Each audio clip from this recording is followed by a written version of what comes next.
ఈరోజు సాధించలేనిది ఏది కూడా క్రైస్తవుని యొక్క అనుభవంలో లేదు ప్రియులారా. సాధన చేస్తే ఏదైనా సాధించగలుగుతాం. అసాధ్యమైనటువంటి వాటిని సుసాధ్యము చేయగలిగినటువంటి దేవుని సన్నిధిలో మనమున్నాం.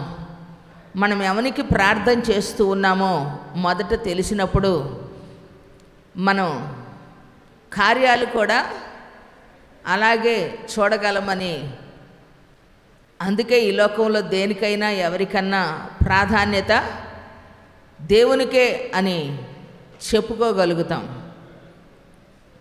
మనం ఎవరికి ప్రార్థన చేస్తూ ఉన్నాం? సృష్టికర్త అయినటువంటి దేవునికి. ఆయన యొద్ద ఏమున్నాయి? సర్వసంపదల గని. ఆయన సమస్తమును సాధ్యపరచగలిగిన దేవుడు. ఆయన కుడి చేతులు ఏముంది? నిత్యము సుఖములు ఉన్నాయి అన్నాడు. దేవుని సన్నిధిలో భక్తుడు అంటాడు, ఆయన జానతో ఈ భూమి యొక్క వైశాల్యాన్ని కొలిచాడంట.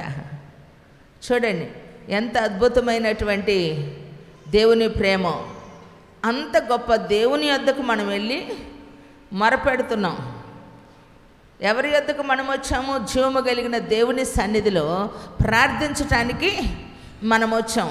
మనం అడుగుతుంది సామాన్యుని కాదు, ఒక అధికారిని కాదు ప్రియులారా, మన చుట్టం కాదు, మన సమీపస్తులు కాదు. ఎందుకంటే వారు కొంతే చేయగలరు, కొన్నే మనం చెప్పుకోగలుగుతాం. కానీ అన్నీ చెప్పుకోగలిగిన స్థలం ఏదైనా ఉందంటే అది దేవుని సన్నిధి. ధారాళంగా కొలిసి కొలతకు మించి నిండి పొర్లేటట్లుగా మనం తట్టుకోలేనంతగా చేయగలిగిన వారు దేవుడని మనకు తెలిసి ఆయన యొద్దకు మనము వచ్చాము. దేవునికి మహిమ కలుగునుగాక. కాబట్టి ఉన్నతమైన దేవుని సన్నిధిలో మనము మొదట తెలుసుకోవాలి ఎవరి కొరకు ప్రార్థన చేయాలి, ఎవరి కొరకు మనం ప్రార్థన చేయాలి అనేటువంటి విషయాన్ని మనం తెలుసుకున్నప్పుడు ఆ ప్రార్థన ఎలా చేయాలో కూడా తెలుసుకుంటాం. మూడవదిగా ప్రార్థన ద్వారా ఉగ్రత నుంచి తప్పించబడగలిగేదానికి మనకు అవగాహన కలుగుతూ ఉంది. కనుక దేవుని సన్నిధిలో ఎవరి కొరకు మనం ప్రార్థన చేయాలి. ఎందుకంటే క్రైస్తవుని జీవితంలో ఒక అలవాటు ఏమిటంటే ప్రార్థన రానోళ్ళు ఎవరూ లేరు. అయితే ప్రార్థన ఎవరి కొరకు చేయాలో మొదట అది తెలియాలి, ఎలా చేయాలో కూడా దాన్ని తెలుసుకోవాలి.